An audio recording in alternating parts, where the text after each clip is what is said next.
Let's talk about taking tangles out of the hair, especially fine hair or child's hair. This is a leave-in treatment, but you could also take your conditioner and water it down.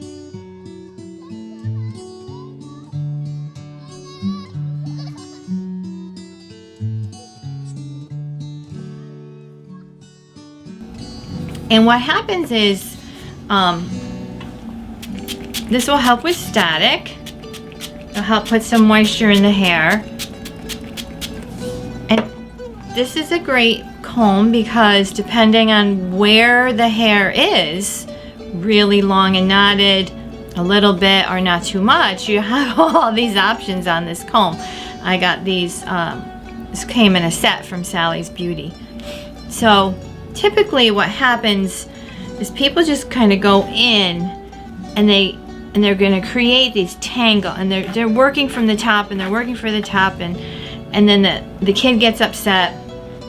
Really the best way is to always start at the bottom. You start at the bottom.